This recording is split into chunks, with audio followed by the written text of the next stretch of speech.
All right, let's get started. So today we're going to be having an engaging discussion on essentially cybersecurity and what it means for you. We're going to cover a lot of bases on the landscape.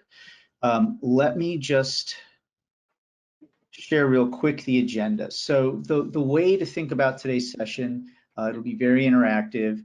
We're really going to sort of talk about where we're at today. And really begin to characterize what's happening. So things are rapidly transforming, of course, in the industry at large with respect to cybersecurity. And then we're going to talk about, what we're doing about it, what you can do about it, and hopefully, we'll have time at the end for Q&A. So real quick, I want to talk or do some quick intros with our panelists. We have two experts with us who I'm excited to learn from, and I'll turn it over to each of them to do an intro, and then I'll do a short intro myself. So Fred, you're on the left. Do you want to introduce yourself real quick? Hey everybody, excuse me. My name is Fred Woman. I'm the CISO at JumpCloud, and thrilled to get an opportunity to chat with TK here during Cybersecurity Month. Thanks, Greg. And TK. Thank you for having me. I'm Tom Kellerman. I'm the head of cybersecurity strategy for VMware. I'm formerly the chief cybersecurity officer for Carbon Black, and I sit on the Cyber Investigations Advisory Board for the Secret Service. Awesome. And then real quick, I'm merely Greg Armadini. I am a product lead here at VMware. At JumpCloud. I was going to say I'm a recent VMware employee, so I'm familiar with Tom and his work, and a big fan of both Tom and Fred. So I'm really excited to be here to moderate the discussion. I have a passing interest, of course, in security, but these guys are what I would consider to be insiders. So I'm pretty excited that you're going to hear what's going on firsthand from them. Okay, so this was already mentioned, but for those of you who aren't aware, this is National Cybersecurity Month. I put this in here because I think it's really amazing that it's already in its 18th year, meaning when many of us were just getting started in the industry, this was already a topic.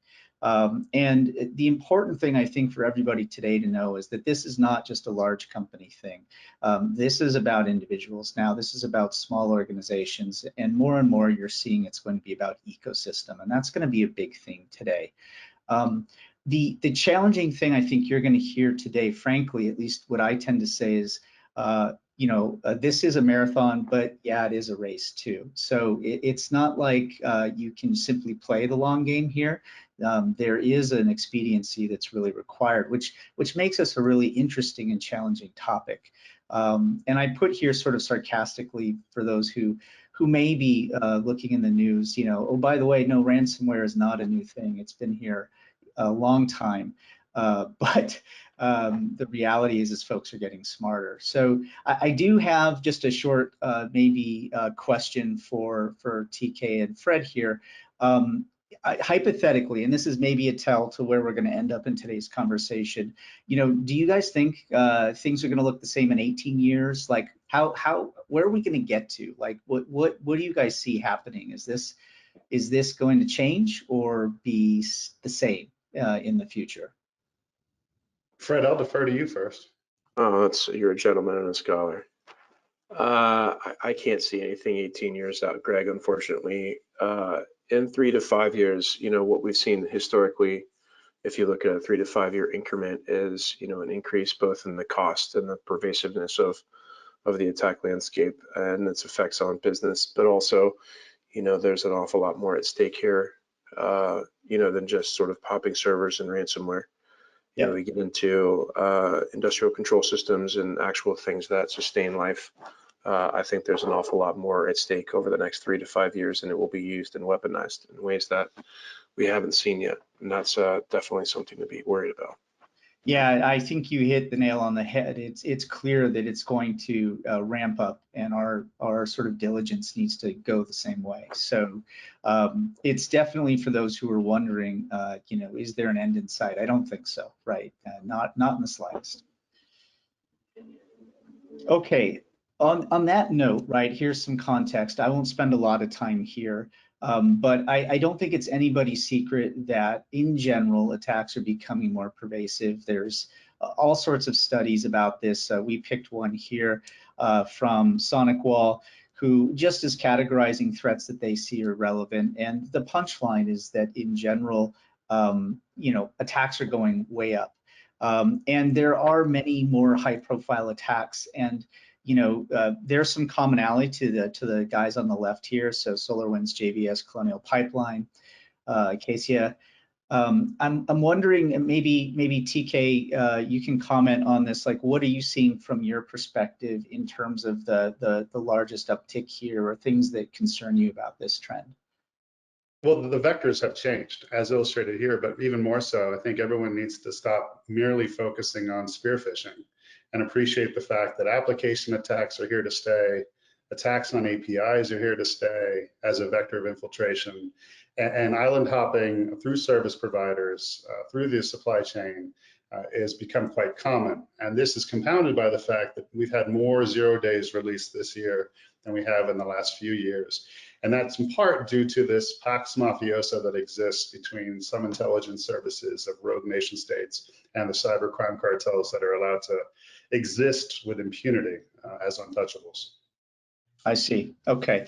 Yeah, and we'll touch on that a little bit. I'm curious to learn more about that and other drivers, because that's the thing that really amazes me here in a lot of this.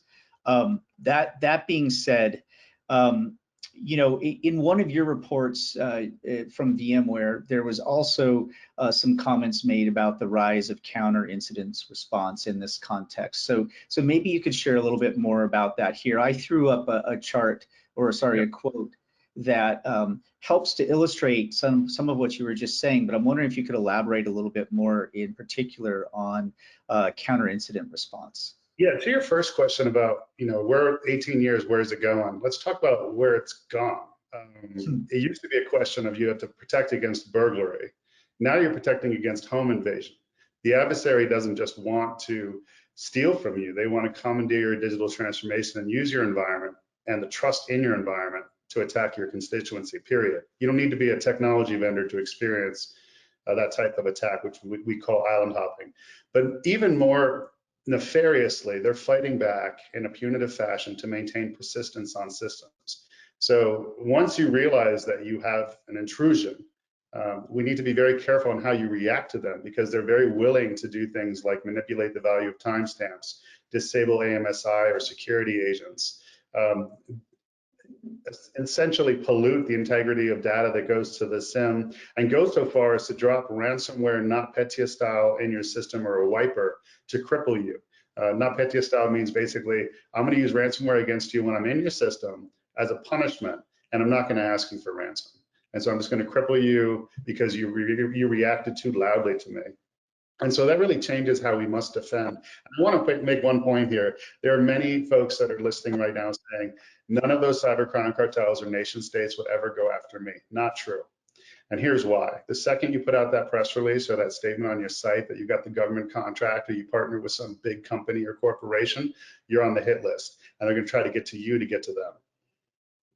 Yeah, I think that's a great point, that they are both nefarious as well as pretty mean-spirited. So Fred, with that being said, I mean, what are your thoughts there? I mean, I know from the MSP perspective, this is a big concern, but I'm sure you're seeing it as well from your experience. Yeah, absolutely. Tom's spot on. What used to happen is, there's a smash and grab campaign of things that happen, and you would see, some delinquent attempts at this across sort of the stretch outside the defense industrial base. There you might see nation state adversaries working against, some larger fulcrum actors. Now, one of the things that we're most concerned about is where a service provider, be it a JumpCloud, a Kaseya, SolarWinds, doesn't matter.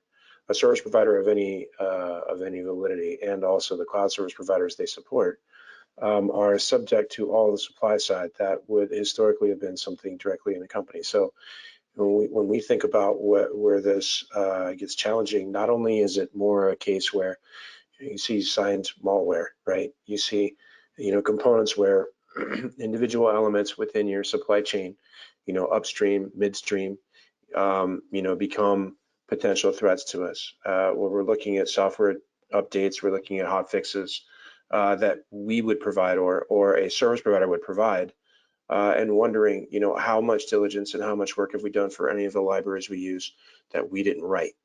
And so in a lot of cases here, you're seeing a greater set of complexities around why that's intriguing. But, you also counter that with the fact that there's more resilience when somebody does actually find out something is happening beneath you. And I think that's speaks to Tom's point, quite eloquently around the notion that island hopping is intriguing, but as more and more people are trying to find a way to deal with the lack of cybersecurity expertise in their own businesses, the answer for them is to go to a place like a service provider, which gives us, the 1%, right? What makes a 0-day relevant? 1% of the internet. Yeah, no, I think that's a good point. I'll just say from, where I sit on the product side, it feels like gone are the days where somebody could just integrate an OpenSSL module into the product. It'd be like, well, I'll get it upgraded eventually. What could go wrong, right? It feels like, across the board, those days have passed. So, it feels like there's something to learn both for developers, service providers, and of course security practitioners here to solve this across the board. But with that being said, I think there's a lot of things we'll talk about here moving forward on the remediation side. But I do eventually, I want to get back to this notion of the attackers doing this sort of scorched earth approach. I feel like that's disturbing, of course, and I want to maybe get a sense from you guys later, what we can do about that, or how does that chess game play out. But just to bring back to the physical world real quick, totally. Think of traditional organized crimes and criminal syndicates, mafia at all. Destroying the evidence is nothing new, and punishing the victims should they be too loud regarding the trauma they've suffered is nothing new. This is just a virtual construct. I think what people need to appreciate, what has changed, is the convergence between the physical world and cyberspace is here, it's now, which is why major nation states are racing to become dominant when it comes to singularity with AI. But as more AI is rolled out, as people rely on technology more heavily, we have to remember that to this point, to counter incident response point, the great Achilles heels of AI are if you can pollute the input, the AI is going to turn on itself. And if you can manipulate the value of time, much like they do here in most cases, you also disrupt that. And no, we're not talking about AI right now, but for anyone to sit at home saying, this isn't relevant to me, I don't use this, I'm not a big enough target, you are. It's all about 2 degrees of separation, whether it's someone you know that you had dinner with the other day, or whether it's the fact that you guys just landed that good contract. Yeah, I think that's fair. And we'll touch on that a little bit. I think I'd love to hear you guys provide that insight into how the island hopping works in a bit, and how that affects the overall supply chain, and how people become affected inadvertently. So let me jump ahead here.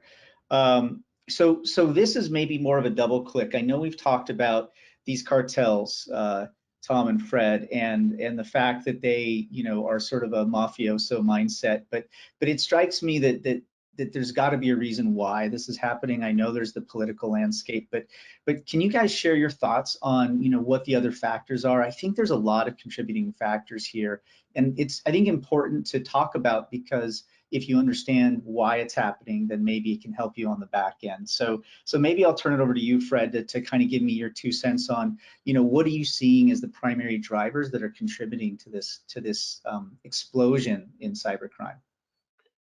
I'll take a swing at this, but Tom, this is where Tom lives. So I mean, I think the concern that this produces really centers around the fact that crime does actually pay.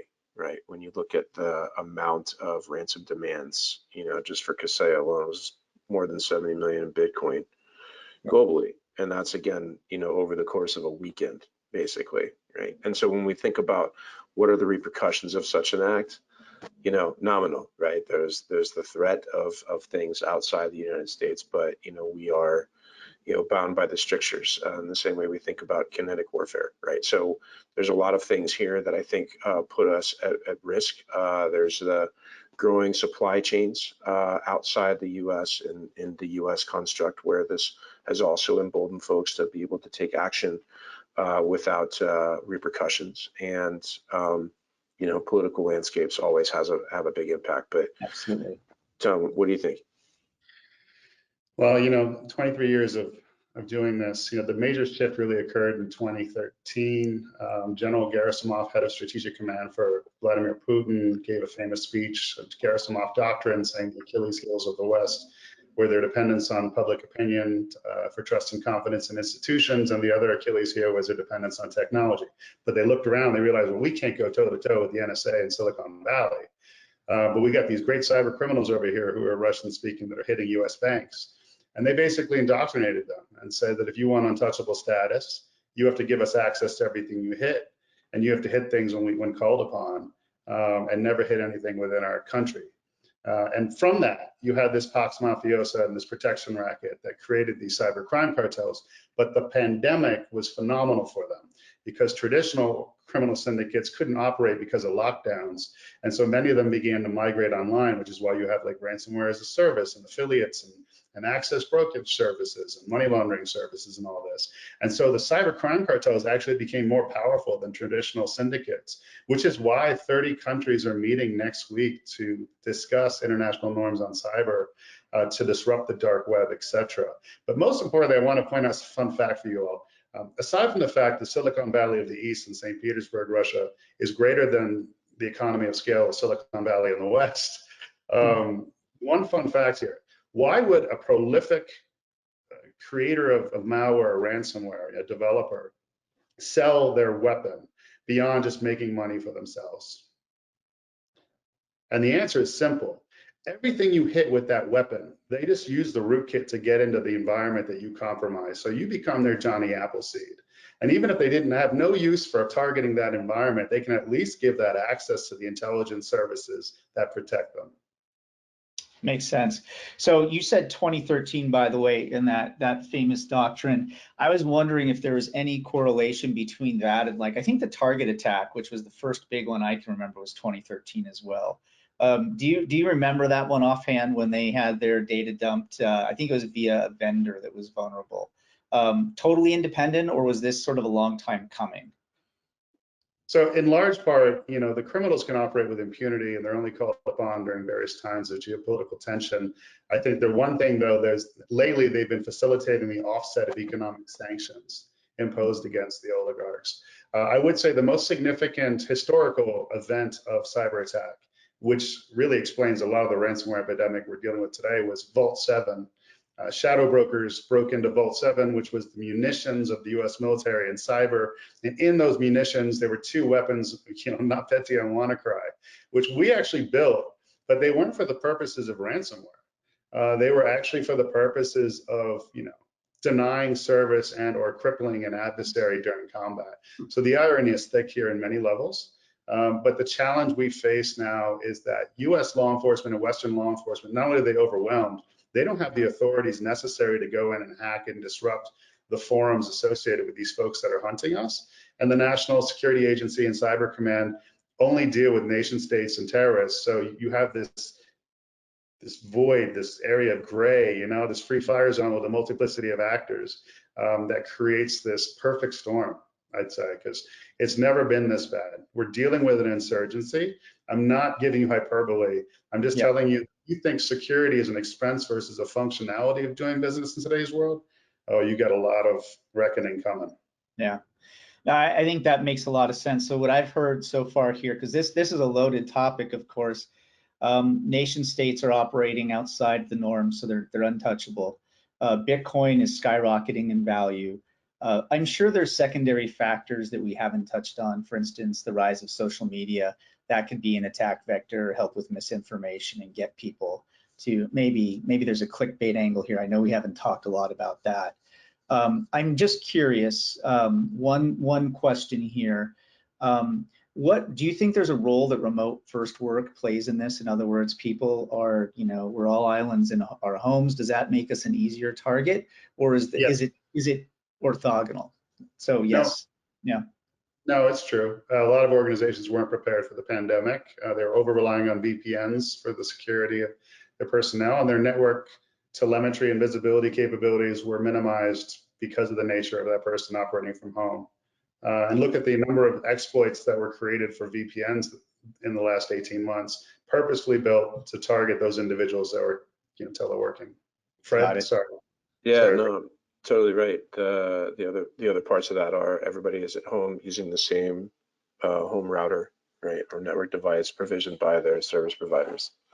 And some very rudimentary code a while back was pushed out to change passwords for these types of things without heavy level of exploitation beyond that, or weaponization anyway, in Mirai. And so you can look at all of the components that actually make the underpinnings of that a lot more dangerous. And there are folks at organizations that don't know how to set up compartmentalized networking at home, right? Everybody has access. Your neighbor probably has access too. And you don't change your keys or things like this on wireless devices, and so that you get into a very, very easy space for people to think about a targeting mechanism.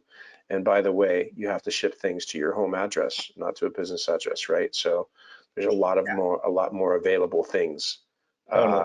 that we can send things to people specifically with the, hey, Amazon must have delivered this to the wrong place, but hey, plug this in anyway, it's for you. So there's a lot of that happening from a social engineering perspective. I've heard at least 4 stories of that.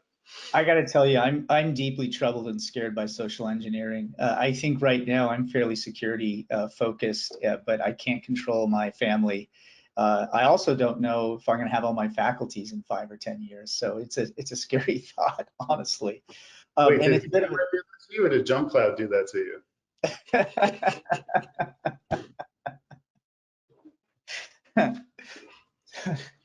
Yes. So yeah. So at the end of the day, though, I think this is a bit of a tell too, but I think later in our conversations, this comes down to weakest link theory, right? And that's where I think most of us are going to say, okay, where do we spend the bulk of our time to solve this problem? Is that possible? So I'll pause on that one because I think we need to definitely get there in this conversation. But I want to shift gears a little bit to do a little bit more level setting and talk about maybe for those who are not as aware. We're presuming everybody understands what's happening in island hopping and supply chain attacks, basically what happened with SolarWinds and Kisera. But maybe Tom, you could share like the short version of how these attacks are transpiring, and when you guys are talking about these guys lying in wait and soaking within the network, what does that really mean from a practical standpoint? And I will say I threw in the CyberArk diagram because I think they get credit for discovering the golden SAML hack, right? But with that being said, so maybe you could comment, Tom, on your top level view of SolarWinds and how it's actually happening and go from there. Well, let's just address the 800-pound gorilla in the room, which is frankly, if they'd done a better job of hardening systems and access control and gone to 2-factor authentication at all and done a better job of segmentation, they wouldn't have suffered this breach. However, once the adversary got in, they began to deploy some very interesting payloads. One of my favorite ones was Cosmic Gale, favorite in the sense that it was so nefarious. This thing automated the deletion of logs. It manipulated time specific to the sessions where the adversary was on a specific host. And then it deposited a secondary command and control on the sleep cycle through image files, through steganography, which, woof, that's a lot. And that's rough. And which really highlights the fact that you don't want them ever getting in. And when they get in, they're going to make sure that they stay in forever. Yeah. So it goes back to the whole home invasion construct. And so you have to do a better job of hardening up front, a better job of, authentication best practices, which you guys do incredibly well. And then obviously visibility. You can't just have your cameras, your Ring camera metaphorically focused on your front lawn and your driveway. You got to have cameras in the home. Sorry to say that, but metaphorically, you need cameras in the home that synchronize with the attack dog and the bodyguard. And if you don't have those things, you're in deep trouble, particularly when you're as a significant player like this, providing services and functionality to a multitude of important entities. Yeah, for sure. And I think for those who are curious about, wow, is this gonna happen again? Maybe you guys could characterize this for me. Was the SolarWinds attack years in the making, and will the next, hopefully there won't be a next one, but will the next attack also be years in the making? Or are the attackers able to take the code and the processes they've built up and sort of do more of a rinse and repeat or cut and paste? Like, how long is the cycle for these typically to make these major attacks come about? Fred, is that something you've seen in your purview, or could even comment in? I know that's a hard question, but people want to know, like, okay, is this a one and done, or what is this? Well, the thematics of the problem, I think, are going to be persistent. I think the rate of development is going to increase. You have to consider that anyone writing malicious software or attempting to compromise the supply chain has, time, has resources, and has technical capability or competence.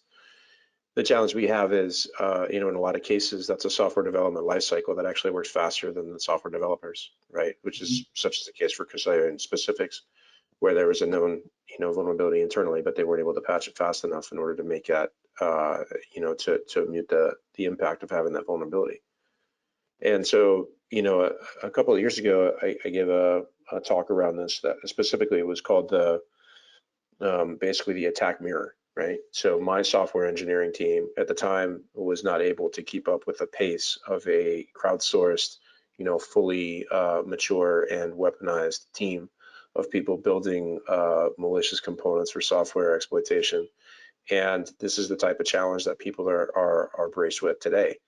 Any type of customer of a software vendor is probably thinking about that. When we talk about the types of things that are also viable here, you're also talking about, stolen SSL code signing attacks, people adding stuff like to the VSA and the root CA chain. It's very hard for you to distinguish what is bad or malicious from what is, truly intentional. And I think that's where, to get back to the analogy Tom gave earlier, if you want to attack the institutions, this is how you attack the institutions. Yeah. You attack the institutions of software development lifecycle, as well as the major political institutions. Yeah, and I think that makes perfect sense. A lot of people, I think, in the industry assume things that are air quote standards like SAML are inherently secure, but there are ways to compromise these things. And I would imagine these attackers have, in my parlance, a backlog of targets that they've been shaping for some period of time. I wouldn't imagine that whoever did this is not thinking about the next 4 or 5, right? We just have to remember these attackers, specifically these attackers, majority of this group was aligned with intelligence services. And the goal of our Cold War adversaries is to colonize American cyberspace, period. And that's why the cyber criminals can run amok, creating a free fire zone to create a fog of war. But they have to provide access to the systems they compromise to their benefactors, or they cease to exist. And so this is just a real shift. I mean, the world has changed, okay? It's a brave new world, and you can't rely on the US government to defend you against this threat. You can't rely on local PD to defend you against this threat, which is why it's so important that you listen to the advice of people like Fred, and you rely on Fred if you're a customer to defend you. But more importantly, there are things you need to do on your end. I mean, Fred, I'd like to dig into that. Like, there's only so much you can do to protect your customer. You want to get into that for a second? Yeah, absolutely. There's a lot to be said there for sure. I think you made a very good point earlier that I think it makes sense to reverberate here again, and that is, an awful lot of this has to do with simple things like hygiene. And it's said in probably every single cybersecurity, webinar ever. But the truth is, hey, when the color of your Chrome browser has an update and it turns to red, that's too long, right? And when you don't have patches pushed into the operating system of the laptop that you're using, or the home desktop, or your mom's desktop, or whatever the case may be, including not limited to mobile devices, then all of these things become very prevalent and accessible targets. And there is a piece specifically around making sure that you have the ability to govern your internal network, and I think that's a big piece.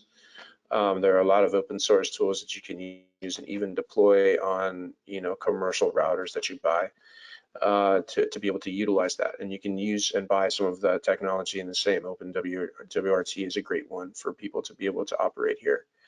But more and more, it's also paying attention to what's actually happening on your network, not just your devices, and understanding that there are implications when you don't. I think those are massive challenges that we can do very little work actually and make progress here. I get asked primarily by my mom or my parents' friends, or sort of the elder statesmen, hey, should I use antivirus? Is that relevant anymore? And obviously there are different controls that you can put in place here to prevent people from compromising or dropping malware on your devices, phishing, social media. A lot of the services that email provides now, especially for different types of authentication mechanisms, are all exploitable. So aside from putting in the de facto controls we expect, you also have the notion behind entitlements, and then the obvious things like, please turn on the Windows firewall. Please make sure that you are using the things given to you by the vendors producing the software to keep you safe. Yeah, for sure. Hygiene is going to go a long way here. On that note, I think, well, we may have answered this question, but really, when you talked about hygiene, Fred, it really is what's rinse and repeat here. And, I think there's a question that, will the rinse and repeat, the DevSecOps things that we need to do, will those remain valuable, or will the attack vectors change quickly, in supply chain attacks or other attacks to make those null and void? I think SolarWinds is clearly not unique based on what you guys have said. But is island hopping? Are you guys already seeing these island hopping attacks evolve? So Tom, is this something where we just talked about SolarWinds, but that's no longer current. It's now an attack that maybe people aren't talking about. That's the new thing we're worried about. So if you're going to compare these two, SolarWinds was less prepared than Kaseya, period. Kaseya handled the incident better, but the implications of the Kaseya attack were greater because they allowed a springboard into the MSP community as a whole. When you think about recent attacks against Microsoft Azure or the construct of cloud jacking, which is becoming more pervasive, and that someday soon, as the deadline approaches based on Geneva for the US and Russia to come to terms on international norms, which is why this 30-country meeting is happening next week, you may see a manifestation of geopolitical tension again in cyberspace. So what would happen if a large public cloud started pushing out ransomware against all of its constituency, or pushing out wiper payloads so that it was raining crypto? I'm very concerned with the construct of cloud jacking, the construct of commandeering major AIs, or the construct of ubiquitous APIs being polluted, or going after something like GitHub, which has happened before, to push payloads. Got it. Is this maybe hyperbole, but the long and short of it, I mean, is this the new Cold War, or are we fighting World War III and we don't know it yet? I would say the latter, and we do know it, and we need to do something about it. But the current norms don't align, and the problem, you can't create international norms on cyber currently because China, Russia, and the G77 think that violations to their sovereignty via free speech constitute a cyber attack, number one. So, a Google link or a search function that's against their regimes is an attack. It's information warfare to them, not cyber. And then this is compounded by the fact that so much US cyber real estate has been colonized and is launching attacks against everyone, that on a heat map, it looks like the US is launching attacks against everyone and their mother, but a lot of it's just insecure networks and cloud environments that have been jacked. That's amazing. Scary, but amazing. So let's maybe talk about, you know, more practitioners' perspective and, you know, what the attackers are doing, what we need to start to do to counter that. So here is a canonical, you know, kill chain. I think this is based on the old Lockheed diagram. I guess my first question is really, has the kill chain changed fundamentally? Is this even still a valid view of the world? Maybe I don't know, Fred, if you want to comment on it, or if TK you want to take this one, but it's a big question in my mind. Yeah, I'll take a quick pass at this. I think, you know, obviously as we shift left to really dealing with exploitation at an earlier stage of prevention, you know, we look at the standard controls we've had in place historically. We're just trying to find something after it's happened. You know, I have stereotypically, whether we've built models or ensemble models, or you know, focus specific types of defenses on post-exploitation behavior because it's so much more predictable. You know, we don't have the luxury of doing that. So irrespective of sort of the kill chain, when we think about how to disrupt it, you know, we have to move further left. And I mean, as a provider and a security vendor in this case, we are absolutely focused on that area in addition. So I think that's, maybe it's not a question of whether or not the kill chain has changed, right? You have to get from stage to stage. That's sort of the litmus of the kill chain, but what you've got to do in order to disrupt it has changed substantially.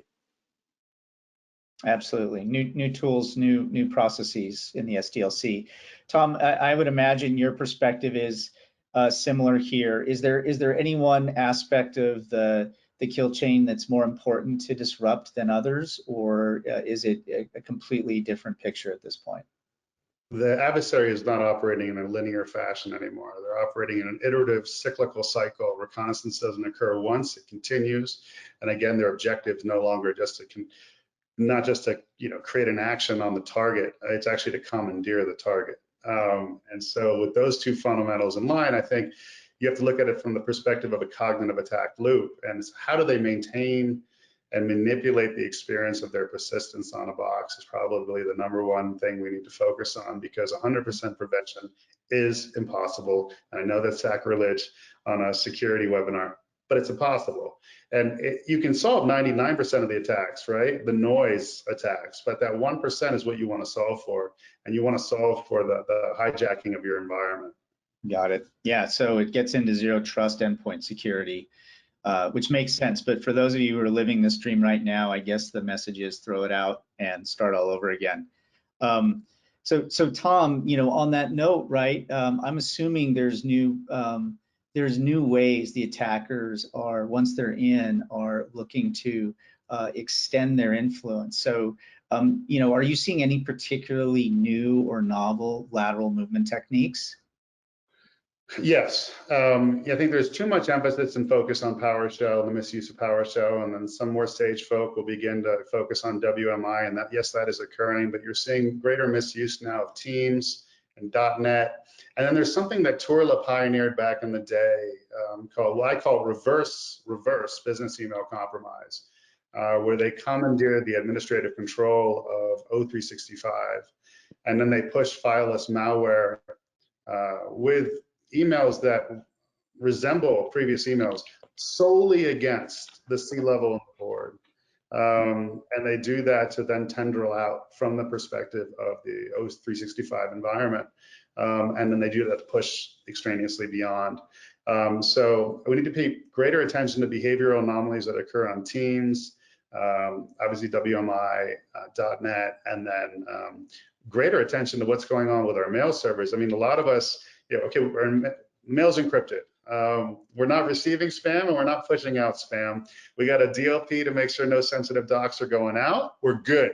Well, are you though? Because, and that's the challenge we face. Fred? Totally.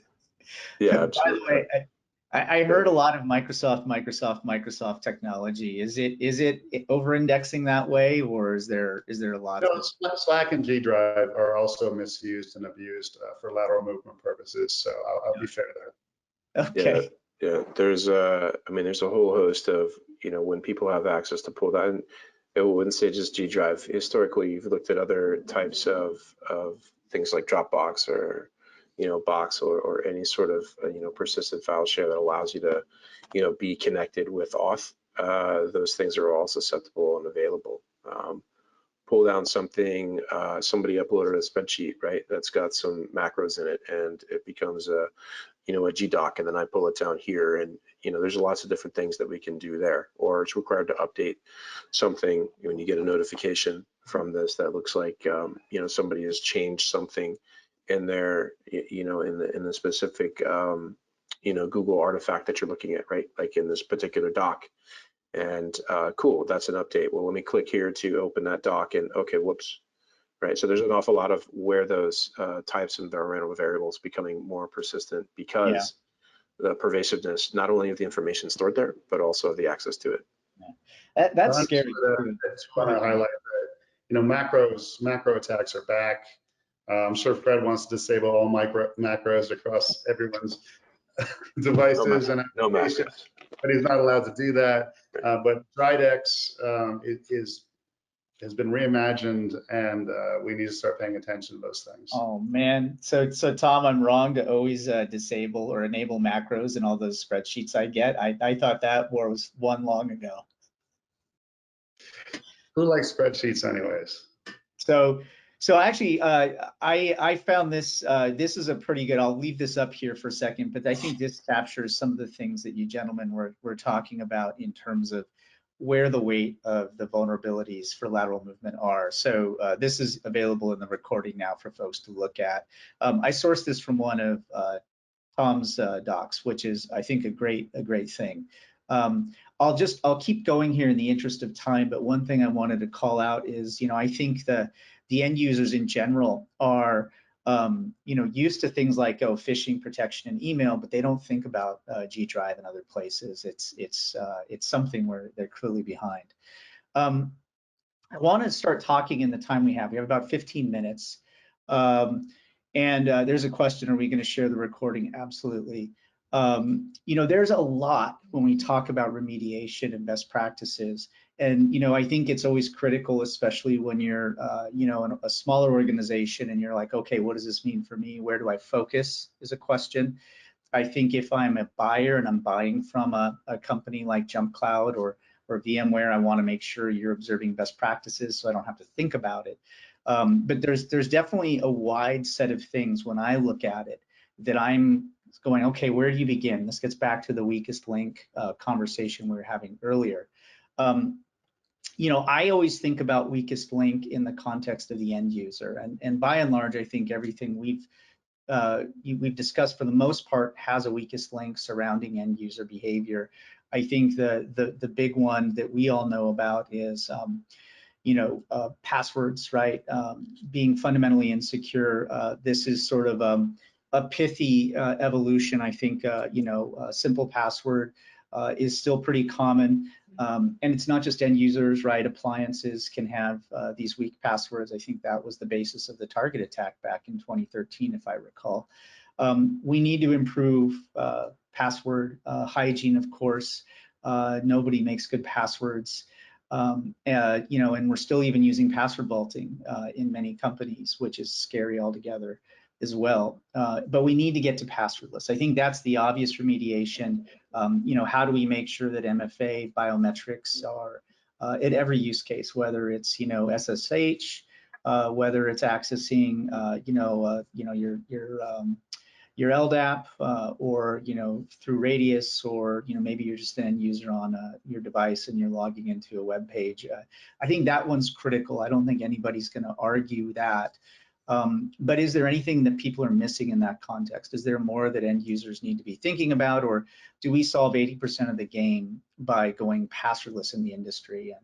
And oh, by the way, how far out is that? So maybe that's a question, Fred, from your perspective. How much hope do you have going passwordless? Does that change this game? Let's say 5 years from now we're passwordless. Is this a different story, or is this only part of the story? It certainly changes the nature of the game. I'm not sure it changes the game in its entirety, but it certainly will solve an awful lot of the same things we talk about, hygiene problems. The need to remember things that don't really help establish the difference between, this device I have in my hand and that server that I'm accessing something from in the cloud, or this, service that I'm attempting to utilize. And it's the understanding that, brokering auth in and auth z as a means to establish me as who I say that I am with a service that I'm trying to use that I believe it is meant to be. The trust part of that becomes, moot. And I think that's the necessary evolution. It's challenging to get there, but certainly in between here and there's an awful lot of things we can do to clean up the space from a hygiene perspective. And I would be remiss if I didn't mention MFA here, but. Yeah, absolutely. So I think there's maybe another component. We talk a lot about zero trust, continuous evaluation, continuous auth-in. I'll just put my negative Nelly hat on. I know zero trust is coming, but and it takes all shapes and flavors. There's no one set way to do it. But Tom, what's your take on zero trust and how that's going to help us? Is that something that vendors are, steamrolling to solve? And is sort of the least privilege access principle going to help us win the day? I think zero trust is a journey. It's like trying to achieve enlightenment. The architectural model will continue to change because of DevOps, because of the nature of the world we live in. Zero trust to me is, can you operationalize hardening? Can you increase situational awareness and telemetry? Can you secure workloads and containers or apply DevSecOps to that? Can you track identities on the move, but can it also apply just-in-time administration? Do you conduct regular threat hunting, and is that not limited to only your endpoints or just your own network for that matter? And then can you employ micro-segmentation or network segmentation correspondingly? I think those are aspects of zero trust that will help you on your journey. That being said, of the two definitions of zero trust, the architectural specs, the NSA's model is more robust if you want to go hardcore. Yeah. But I want to underpin two tenets of zero trust. One of which is zero trust assumes that you will be compromised someday. It is an assumption that prevention is not 100% possible, but you can do your best to fight that fight. Number two, I just want to spin the trust but verify to verify and then trust. And to your point about authentication, the importance of that, yes, and I completely agree. However, in the absence of your capacity to harden the device that has been authenticated, and in your absence to look for behavioral anomalies via an EDR solution or EPP solution on that device, that authentication can be jacked. And so it's important that you harden the device, you employ solutions like Fred has created, and then more importantly, you have telemetry and footage of behavioral anomalies that occur on that device. Yeah. No, I think that is a fair point. I assume one of the interesting things about zero trust, even though it varies from vendor to vendor in terms of the implementation, there is some commonality, some kind of EDR, some kind of management, some kind of MFA, in addition to real-time remediation, across the board becomes the formula here that if you're in this market, you need to be looking for from your vendors. I don't think there's one zero trust product out there. I just want to be clear here for those companies that say, oh, we got your zero trust solution here. No, it is a philosophy to achieve those goals, and it has to be built in to the overarching infrastructure itself. The infrastructure should defend itself, basically. Absolutely, absolutely. And now kind of a bookend, right? We talked about lateral movement, and there was one question that I'm going to throw in here as well. You know, does zero trust, like what's the most obvious way zero trust helps us solve some of these lateral movement issues you guys were talking about? Is there one example that comes to mind, Tom or Fred? Yeah, I mean, just microsegmentation, network segmentation, and behavioral anomaly detection would allow you to contain a threat that's misusing a protocol or Now moving on a landscape. Here's an interesting riff on this, and maybe Fred, this is for you as a CISO. What's sort of the what's your take on privacy and user privacy? If you're scanning drives, you know, is there any concern there, or is that, hey, you're an employee, everything's fair game, and we're going to look for keywords or anything that's exploitable? Is that problem out there today, or is that solved? Yeah, that problem's out there. There are definitely things, ways and means to look for what you're describing. I refer to this as a radius of dispersion.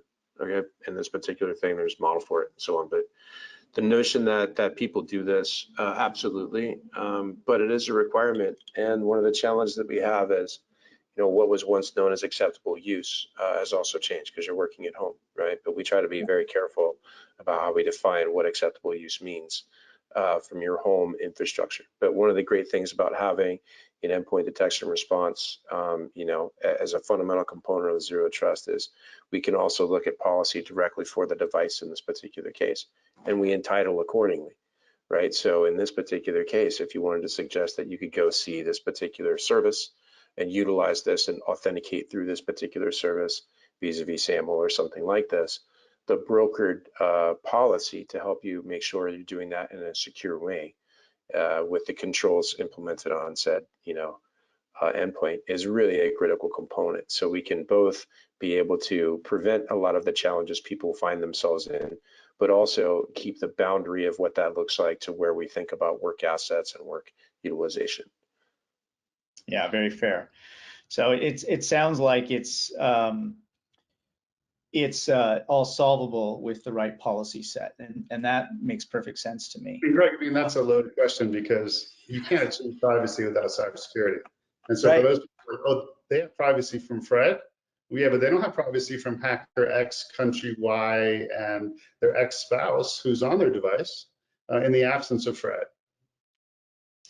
You're right, and I think this is the great quandary, right? You can't have it both ways, and that I think where we all know we need to be is on the side of privacy and defense, and you know, the segmentation of work and personal data is going to be an interesting topic. It's a topic for another day. It is partly solved, I think, from where we sit in device management. We can partition devices, for instance, but yeah, I mean, that leaves the user on that personal partition on their own, right? And so they should be mindful of that the best practices that they should have need to apply. So that being said, so look, we have about 7 or so minutes, and I want to really focus on sort of advice and really zero in on, you know, what should a customer or an MSP be looking at whenever they are evaluating their vendors. So a lot of what you guys discussed today is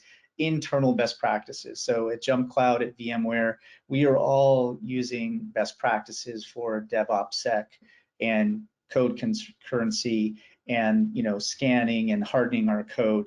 But how do you translate that to somebody who's trying to buy? Like, how do they buy with confidence? Is there something that you guys could share that would be your advice here? So Tom, maybe Sure. Yeah. where should they focus and who? And let's just take this at a high level. So a lot of it has to do with governance and rigor. So do they have a CISO? And if so, is that CISO reporting to the CEO? Yeah. Can that CISO veto or say no to CIO decisions in the same construct? Do they conduct regular threat hunting with the assumption of compromise? And do they have aspirations or a program to achieve zero trust someday in place? I think those three very high level questions can give you a sense of the culture of security that exists in that organization, which is an imperative. Yeah. Now that makes sense. Fred, are there any particular keywords you look for if you were putting your buyer hat on to your vendor? We spend a lot of time as a vendor, right? We spend a lot of time both making sure we can communicate what we're doing effectively, and as a buyer in the same, we expect the same. And so that level of diligence around whether you're using gate questionnaires, VSAs, things like this are fundamental blocks. Stumble over these things. We don't need to get into whether or not you have compliance and audit capability there. It's not a mindset. And we do spend the time. We are diligent about that from an interview perspective or conversations or as a particular vendor case, there was one where we also looked at a number of different social media occurrences to make a decision around, a vendor as well. Everything is in play here. The risk is too great to do otherwise. So, characterize that not just for the third party risk, but for the nth party risk, which is who else did they do business with and why and how. So where, as our vendors can tell you, there is a bit of a filter and a pretty rigorous filter to go through. To Tom's point, a lot of that rigor is around governance, and if you have it, great. If you're on the upswing to get there, then we'll continue to move on. Fair enough.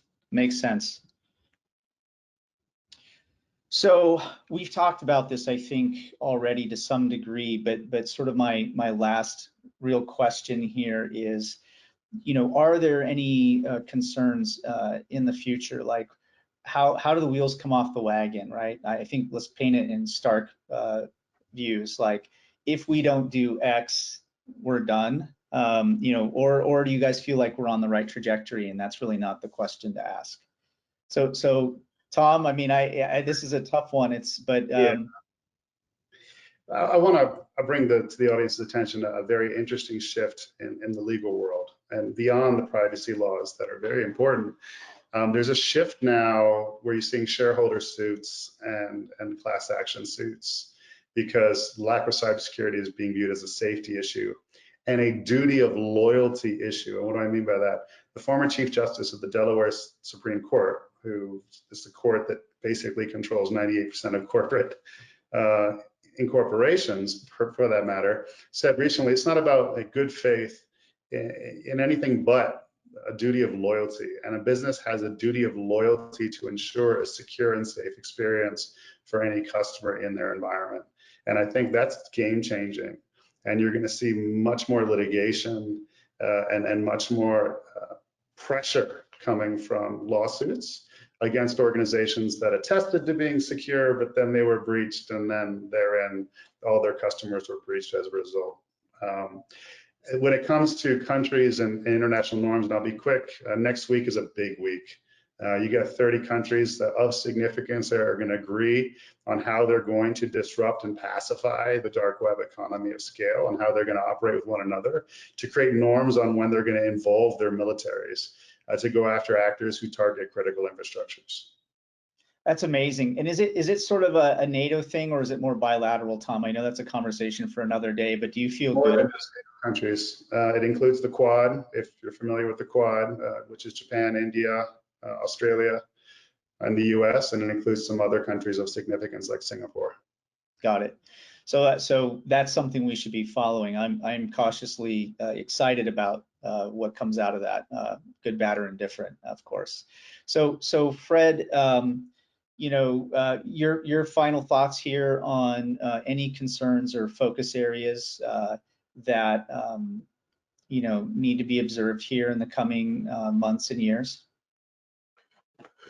I think there's an awful lot that we can do in private enterprise, right? There's an old saying that every Marine is a rifleman. Well, every company has the ability to exert their own security influence on their own intellectual property, on their IP space, on their methods of building software and their vendors that supply them.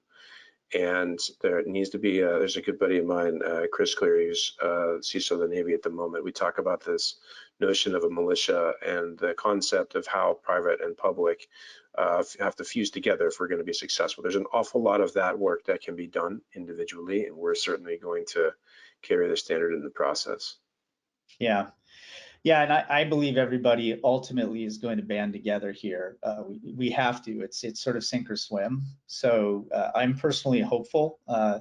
I would love to see in the future that some of these attackers sort of get boxed in. I know that's easier said than done, but I'll be cautiously optimistic. But we'll see. Maybe we have this discussion in another year and see what's changed. But for now, I think this has been really good, I think, in terms of getting sort of the insider view out on the table and what to be concerned about. I know that we've gone over a little bit on time, so I'll wrap it up here. And for those of you who may have additional questions, you can, follow up with the JumpCloud team, and we'll make sure they get answered for you.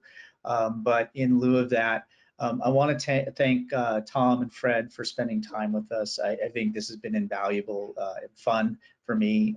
You guys are so knowledgeable and great to talk with, and appreciate the time and the perspective you guys have provided us today. So thanks again, guys. It's been fun, and we'll sort of end it here and convene on another day. Thanks. Have a good Thanks, one. Greg. Thanks, Tom. Cheers. See you, everybody. Thanks, guys.